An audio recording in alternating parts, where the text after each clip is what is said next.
Hi అండి అందరికీ. నేనెవరో మీకు తెలియకపోవచ్చు. కానీ నేను చెప్పిన మాటలే మీకు తెలిసినవై ఉంటాయి. కానీ ఎందుకు చేయలేకపోతారని అనుకుంటారు. అందుకని ఒకసారి ఓ 2 నిమిషాలు కేటాయించి ఈ వీడియో చూడండి. చూడకపోతే మాటలు వినండి. ఇప్పుడు రోజు మనము ఇంటికాడ టిఫిన్ చేసుకోవడం మానేసి బయట నుంచి టిఫిన్ తీసుకొస్తాం. మినిమం 4, 5 ఉంటారు ఇంట్లోన. వాళ్ళకి అయ్యే టిఫిన్ ఖర్చు రోజుకు 200 దాకా అవుతుంది. ఎవరు కూడా సంతృప్తి అంతే కడుపు నింపుగా తినరనమాట.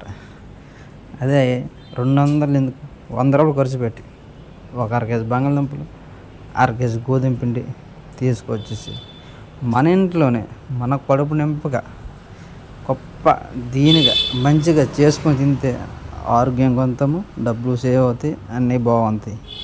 బయట తినే తిండి వాళ్ళు వేసే ఆయిల్, అదే కాకాయలు రోజు రుచిని అవుతుంది అన్నమాట. ఆయిల్ ఫ్రెష్ ఆయిల్ మీకు వేయరు, కాకపోతే ఈరోజు ఉండిపోయిన ఆయిల్ మళ్ళీ రేపు వాడుతారు. అలాగా మన ఇంటికాడ ఫ్రీడమ్ ఆయిల్ లేకపోతే ఇంకే రిఫైండ్ ఆయిల్ వాడుతారు. అదే బయట అయితే రిఫైండ్ ఆయిల్ ఎవరు వాడరు. నాకు తెలిసి అందరూ పామ్ ఆయిల్ వాడతారు.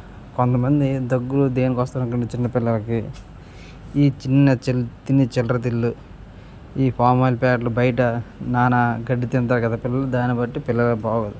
కొంచెం ఆలోచించి ఒక రూ. 100 ఖర్చు పెట్టేసి లేకపోతే 200 ఖర్చు పెట్టేసి కేజీ పిండి ఒకేసారి తెచ్చుకొని వారంగా 2-3 సార్లు ఇలా చేసుకుంటే మన ఫుడ్ కడుపుంపుగా తింటాము, ఆరోగ్యంగా ఉందాము.